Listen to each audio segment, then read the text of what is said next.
Fala galera, hoje a nossa 12ª aula, presta atenção que hoje foi um assunto que vocês pediram bastante, reação com reagente de Grignard.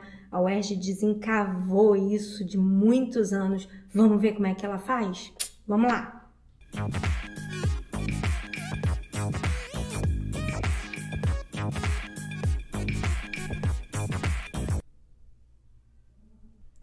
Fala galera, meu nome é Fernanda, professora de Química. Hoje eu vou resolver não só essa, mas uma outra questãozinha que tem a ver também, mas uma questão que foi pedida, né? O pessoal veio nos comentários, pediu, que é a questão do reagente de Grignard. A UERJ não trabalhava com essa questão fazia bastante tempo e ela do nada puxou do fundo do baú e muita gente não lembrava como fazia, alguns professores até pararam de falar sobre esse assunto de tanto tempo que ele não caía. Então muita gente me pediu, então vamos começar a fazer. Eu vou fazer uma outra questãozinha primeiro, tá? Uma questãozinha de 2016, que ela tá ligada mais ou menos no mesmo tópico, afinal de contas também é de reação orgânica, ela é bem facinho, e depois a gente faz a do reagente Grignard. Então ele fala sobre a sequência de reações, ele dá duas reações, um buteno reagindo com HCl formando um composto A, e esse mesmo composto A reagindo com NaOH, formando um composto B e o NaCl.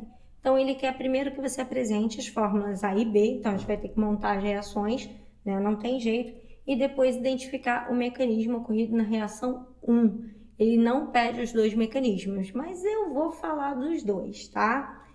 Bom, primeiro, montagem do but2-eno. But, 4 carbonos, 2-eno, uma ligação dupla no segundo carbono, e aí a dupla fica bem no meio da estrutura, beleza?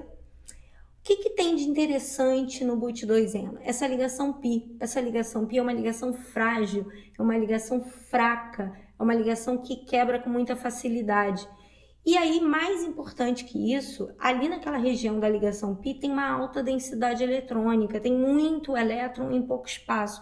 Isso acaba chamando a atenção de qualquer grupo que esteja precisando de elétrons.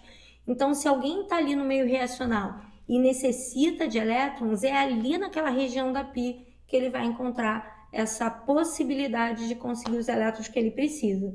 Então, tá lá a reação 1, né, ou reação A que ele faz. Então, a gente, primeira coisa, pensar o que o HCl vai fazer. O HCl é um ácido forte, ionização de 100%, ele libera grande quantidade de H+. Você vê que eu não precisei de catalisador. Por quê?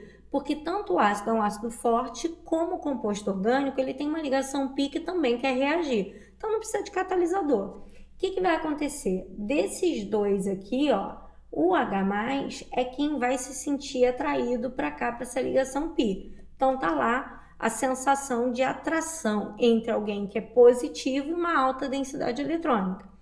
Bom, ele vai seguir a regra de Markov-Nikov. O que isso significa? Significa que o hidrogênio vai entrar no mais hidrogenado. Poxa, mas Fê, esse cara aqui é um CH, esse cara aqui é um CH. Não tem mais hidrogenado? Não tem mais hidrogenado. Então, ele entra em qualquer lugar, tá? Qualquer lugar ele vai entrar. E aí, eu coloquei o hidrogênio aqui do lado esquerdo e esse lado aqui perdeu uma ligação. Esse meu carbono aqui, ó, ele perdeu uma ligação, por isso ele fica positivo, ele vira um carbocátion. Podia ter feito o contrário, podia ter colocado o hidrogênio do lado direito e o carbocátion do lado esquerdo, lembrando que a hidrogenação é igual, tá? E aí esse carbocátion vai acabar atraindo cloro para ele, e aí eu formo o primeiro produto, primeira resposta, tudo que está no quadradinho azul, vocês já estão acostumados, é o meu composto A, então esse composto vai para o espaço de resposta. Aproveitando, ele também pede para identificar o mecanismo dessa primeira reação. Esse mecanismo observa que houve entrada do H e entrada do cloro, ninguém saiu, então houve uma adição. Quem entrou primeiro no composto orgânico? O segundo nome é sempre dado por quem entra primeiro no composto orgânico. Então, quem entrou foi o H+, e o H+ foi atrás dos elétrons da pi, ou seja, uma adição eletrofílica, beleza? Sempre o nome é dado pelo primeiro que entra na cadeia orgânica. Quem entrou primeiro foi o H+, beleza? Então, as duas primeiras respostas a gente já tem. Primeiro composto é o A, adição eletrofílica. Então, agora a gente vai fazer a segunda reação. Na segunda reação, esse mesmo composto A vai reagir com NaOH. Então, vamos entender o que acontece com o NaOH. O NaOH é uma base forte, ela dissocia 100%. Cuidado com isso, tá? Ácidos ionizam, bases dissociam. O ácido é covalente, sofre ionização. A base é iônica, sofre dissociação, beleza? Mas olha só, daqui, qual dos dois teria algum interesse nesse composto orgânico? O Na+ ou o H-? O que eu tenho? O cloro é um elemento de alta eletronegatividade. Então, ele puxa a ligação para ele atrai a ligação para ele, gerando aqui uma polaridade, não uma carga, mas uma polaridade positiva. Polaridade positiva é essa que vai atrair hidroxila para ele. No momento em que a hidroxila entrar, o cloro sai. Então, a hidroxila entra por baixo, o cloro sai por cima. E aí, eu gero um composto que é o álcool e o Cl- fica disponível no meio. Mas olha só, não tem o sódio aqui que sobrou? Então, o sódio com esse cloreto forma o NaCl, que ele já tinha dito pra gente que era um dos produtos da reação. Bom, esse então fica sendo o final da reação, tá lá o composto B, e com isso a gente finaliza a resposta. Então, esse aqui também vai para o espaço de resposta, você identifica lá composto B, beleza. Ele não pediu o mecanismo da segunda, mas não custa a gente ver qual é, né? Ele não pediu, mas a gente vai fazer. Repara uma coisa, houve uma troca, houve uma substituição do cloro com a hidroxila. O cloro sai, a hidroxila entra, beleza? Então, uma reação de substituição. Quem entrou? Sempre quem entrou no composto orgânico. Quem entrou no composto orgânico não foi a hidroxila? A hidroxila não é negativa? Negativo vai atrás de carga positiva. Então, a hidroxila foi atrás do núcleo. Então, uma substituição nucleofílica. Tá de verdinho porque não era uma das respostas que ele queria. A gente tem colocado sempre em azulzinho o que vai para o espaço de resposta, mas ele podia ter pedido. Então, fica aí para vocês, substituição nucleofílica seria o nosso segundo mecanismo, tá bom? Agora vamos para a tão famigerada reação do reagente de Grignard, foi de 2019. Essa questão deixou muita gente cabelo em pé. Bom, ele vai falar do brometo de etilmagnésio. Isso é um organometálico, tá? Ele tem uma parte da ligação iônica, uma parte covalente, e ele quer que você apresente a fórmula do reagente oxigenado. O reagente oxigenado, ele diz que é pentandoizona, então a gente vai fazer reagente oxigenado. Ele quer em linhas de ligação. Foi outra coisa também nesse mesmo ano que houve aí a troca da nomenclatura de bastão para linhas de ligação. Quem não fez em linhas de ligação não levou a pontuação. Então tá lá, pentandoizona, pente, 5 carbonos, 2 ona significa que o grupo cetona está no carbono 2. Então, primeira resposta, só isso aqui, basicamente, todo mundo acerta, pentandoizona é bem tranquilo. Brometo de etilmagnésio. Vamos lá, porque isso tem uma ordem, isso tem uma organização, tá? Então, esse é o tal famoso reagente de Grignard. E escreve-se Grignard, mas se lê reagente de Grignard, ok? Como se fosse com NH, tá bom? Bom, tá lá. A gente tem o brometo, que é o Br. Brometo é Br-, tá? A carga dele é Br-, -1. Brometo, cloreto, iodeto é sempre o halogênio -1. O magnésio, que esse é o único que tem NOx fixo de todo esse grupo aí. Magnésio, como é da 2A, né? Grupo dos metais alcalinos terrosos, ele vale mais 2, tá? Então, tá, a carga dele é o único com NOx fixo. E o grupo etil. O grupo etil, se você somar isso tudo, a soma tem que dar 0. Então, se eu tenho magnésio mais 2, o brometo que é -1, o etil tem que estar com carga -1 para conseguir zerar o composto. Então, já entendi quem é o meu brometo de etilmagnésio, tá? Eu vou separar esse pedaço aqui, ó, esse pedacinho aqui, a ligação é covalente. Esse pedacinho aqui, magnésio e bromo, a ligação é iônica. E normalmente isso fica de dica, tá? Quando eu tenho um composto metade iônico, metade covalente, o ponto frágil dele é justamente quebrar para que as ligações iônicas se separem das ligações covalentes. Ou seja, a fragilidade dele está nesse ponto aqui, ó. Eu vou quebrar o composto, eu vou quebrar o reagente Grignard para que fique magnésio e bromo, que são iônicos juntos, e a parte do etil, que é covalente, separados do BR e do MG. E aí essa parte MGBR vale mais 1. Quando eu somar os dois, isso aqui vale mais 1. Então, menos 1 com mais 1 vai zerar o composto.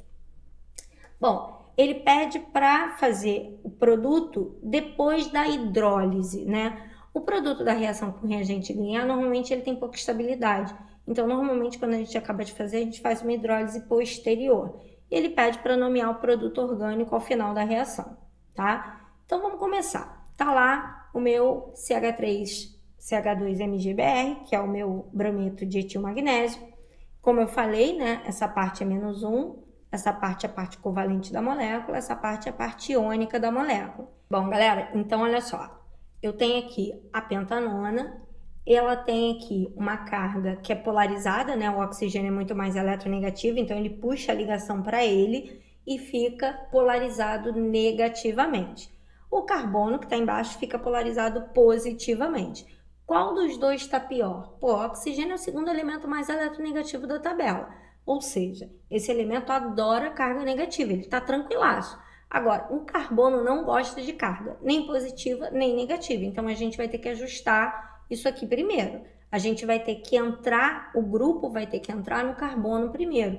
Então, lembra que eu falei, o nome da reação tem sempre a ver com a primeira entrada no composto orgânico. Então, eu vou quebrar π, essa π vai fazer uma reação de adição. Quem vai entrar primeiro é o etil, que tem carga menos 1. Então, essa entrada vai ser a primeira e a segunda entrada vai ser do MGBR, que vai entrar no oxigênio. Lembrando que esse MGBR somado às cargas vai dar mais 1, vai ser atraída para a parte negativa. Mas o primeiro que entra é o CH3CH2, que é o etil, que vai entrar aqui embaixo. Então, essa primeira etapa foi uma adição, quebrei a π e coloquei os dois grupos dentro da molécula. Nucleofílica, porque quem entrou primeiro tinha carga negativa. A carga menos 1 foi atraída primeiro, por isso que ela é nucleofílica, ela foi atrás de carga positiva, beleza? Bom, com isso a gente fica com a estrutura em linhas de ligação do OMGBR. Tá aqui o composto com 5 carbonos e tá aqui o etil que entrou embaixo, tá? Então, essa é a estrutura da primeira etapa. Mas esse composto, galera, ele não é estável. Esse composto tem uma estabilidade ruim. Então, existe uma segunda etapa que ele diz no texto, que é a hidrólise. A hidrólise é uma reação em que a água vai entrar. A água quebra em H+, e OH-. O que a gente vai fazer? A gente vai trocar o MGBR, que tem carga mais 1, pelo hidrogênio, que também tem carga mais 1. E aí, esse MGBR aqui, ele vai se juntar com a hidroxila para formar o sal MgOHBr, que é o brometo básico de magnésio, beleza? Então, a reação ficou dessa forma aqui, ó. A reação de hidrólise, que era aquele composto que a gente tinha formado na primeira etapa, mais a água, ele agora virou um álcool totalmente covalente e álcool bastante estável, né? Então, a gente conseguiu estabilizar e tá lá o meu MgOHBr. Não pode trocar essa ordem, tá? Essa ordem, ela é assim. Primeiro o metal, depois a hidroxila, depois o halogênio, tá? Não pode trocar essa ordem. Bom, isso aqui faz parte da resposta, só que ele pede um nome, né? E eu tenho dois nomes que são possíveis. Eu posso chamar isso aqui de brometo básico de magnésio, ou posso chamar de hidroxibrometo de magnésio, ou um ou outro. E aí você identifica o composto, bota o nomezinho do lado. Então, essa parte resolvida, tá bom? Agora, vamos para a última parte, que seria o nome do composto. Ele quer o nome desse composto. Aí foi uma festa. Aí foi uma diversão. Por quê? Porque a galera esqueceu de uma coisa básica. Sabe que coisa básica? Cadeia principal. Um monte de gente pegou essa cadeia de 5 carbonos e deu o nome a partir dela. Só que, na verdade, a cadeia, né, principal, ela tem 6 carbonos. Ela tem um carbono a mais. E aí muita gente não se ligou nisso. Muita gente deu essa bobeira, né? Até fez a reação e chegou na hora do nome, deu esse mole. Então, presta atenção na hora de fazer a nomenclatura de qualquer composto. Atente para a cadeia principal. Conte a cadeia principal, beleza? Bom, então vamos lá. Vamos numerar a cadeia tanto a hidroxila quanto esse grupo metil estão mais próximos dessa extremidade. Então, eu vou contar a partir daqui, ok? Então, no carbono 3 eu tenho um grupo metil, no carbono 3 também eu tenho um grupo álcool, que é representado pelo ol, e a cadeia tem no total 6 carbonos, beleza? Então, isso aqui também vai para o espaço de resposta. A reação, tudo isso que eu fiz da reação, primeira etapa, segunda etapa, isso pode ficar sem menor problema no espaço de fora, aquilo que eu já expliquei para vocês, aquela parte externa, você pode usar e colocar lá dentro só o que eu coloquei nos quadradinhos azuis, tá bom? Bom, galera, agora a gente vai fazer uma despedida e eu queria muito agradecer a todo mundo que curtiu, que participou, que fez comentário nessas 12 aulas. A gente está finalizando o primeiro ciclo do Foco na UERJ. Eu queria muito saber de vocês, né, os comentários, se vocês querem uma segunda rodada, se vocês gostariam de ver outras questões, na medida do possível. Todo mundo que pediu questão, eu tentei, né, dentro das 12 aulas, colocar o maior número de questões que foram pedidas. E se vocês querem uma segunda rodada, deixa aí o recadinho, tá? Queria muito saber de vocês, se vocês gostariam aí de uma segunda leva de Foco na UERJ com essas resoluções. Bom, a gente também tem, para quem não conhece, né, a comunidade do Telegram. Seria muito legal que você se inscrevesse, porque tem muita novidade, tem muita coisa interessante. Tudo que a gente puder dar de dica, lá no Telegram vocês vão poder observar, ver e interagir. Vai ser bem legal, tá? Outra que também é bem legal, vocês, quem ainda não tá no Insta, né? O Insta Foco na UERJ, coloca lá também, tem muita dica, novidade, tem muita coisa, muito conteúdo para você ficar mais tranquilo. Afinal de contas, a prova agora a gente só tá em fevereiro e abril, né? Falta bastante tempo. E eu sei que muitos de vocês acabam ficando tensos, nervosos. Então, vai ter dica para vocês ficarem mais tranquilos. Vai ter, sabe, muita coisa para você conseguir chegar no dia da prova com o emocional inteirinho, para você fazer aquela prova incrível. E a gente vai estar junto com vocês até lá, né? Dando todo o apoio que você precisar, tá bom, galera? Eu queria que vocês não esquecessem de colocar as dúvidas, né? Se você dessa aula ou de qualquer outra aula, né? Quem ainda não assistiu às aulas anteriores, pode colocar dúvida, comentário que a gente vai responder, tá bom, gente? E eu espero que a gente se veja em breve e eu espero vê-los logo. Beijo, fui!